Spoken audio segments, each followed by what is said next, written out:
Hey, what's up everybody? This is Anthony from Anthony's Customs, and for this review we are looking at the DC Universe Classics Captain Hook figure.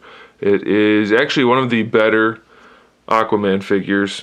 It's obviously not Captain Hook, but he does have this hooky type thing on his hand, which some people really love this version of Aquaman, this iteration. I'm not a huge fan of it, but it's still a pretty decent figure.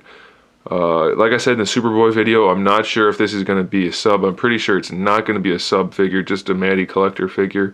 But I got mine on eBay, and so far we had some good luck with them. No real problems with any of these figures other than ice, but we'll get to that later. So Aquaman stands, if I can get him to go straight, about 6 3/4 inches tall.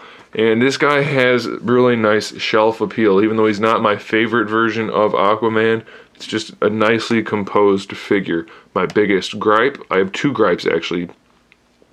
One is the hair. I don't like it when a figure has windswept hair, just because none of the other figures are going to have that, so it's going to look a little weird if you stand him with anybody else. And then the second big gripe is this hand has no swivel. The hook could have had a swivel, but it doesn't. There's cat hair everywhere today. I don't know what's going on. Anyway, there's no swivel, so that bothers me. Unless it's in there. I don't think it is, though. Let's see. Is there a swivel in there? It doesn't feel like it's supposed to swivel, so I don't think it's going to. But it does look really good. The figure has some nice dry brushing on the scales on the side of the pants, which are the pants are dark green, and then the belt and scales are a nice metallic gold, so that's a really awesome combination. It looks really good for this guy.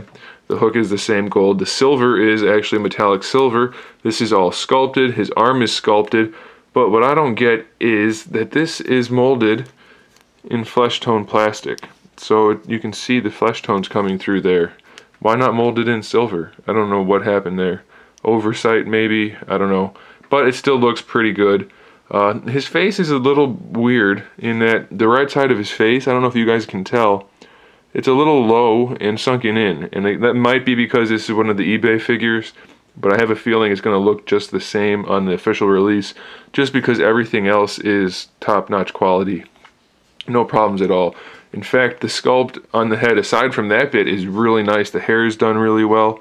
The beard is done really well. Everything's painted nicely also. You can see the eyes have a great detail. There's nice dry brushing, shading throughout the hair. Everything looks good. There's some shading throughout the skin. There's no shading on the metal, unfortunately, and there's no shading on the green part of the pants. But still, it definitely is a nice looking figure. And he's got this is all sculpted. I don't know if I mentioned that.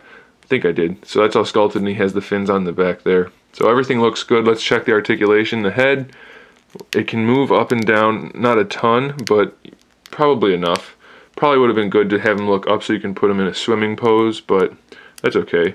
Full swivel, no problem. Ball hinge shoulders, standard, nothing new there. Bicep swivel. Single jointed elbow, no swivel on that side. We do have the wrist swivel on this side. The ab crunch, I don't know what happened there, Mattel. His ab crunch only has that little bit. Yeah, I don't know. Again, it might be because it's a China seller on eBay, and it might be a second-hand figure, but I think that's how it's going to be. So maybe don't base your entire decision on the ab crunch or the face there, but like I said, I have a good feeling this is how the final figure is going to turn out. Hips are standard T-jointed hips, no problems. Thigh swivel, single jointed knee, and no problems with the ankle. So overall, it's a really good figure. I do like it a lot. I think that as far as the subscription figures go, even though it may not be a sub figure, this one's one of the better ones just because of the paint applications. We got some shading in the skin, the dry brushing on the pants. You know, it's just a nice looking figure. It's not quite as bland as some of the recent figures that we've gotten. So I do recommend it. If you want to see all of the other Aquaman figures that have come out, check out my comparative review. I'll put a link in the description, or not in the description, in the video right there. Go ahead and click on that and check it out, and stay tuned for more figure reviews, custom figures, and other good stuff. In the meantime, keep collecting.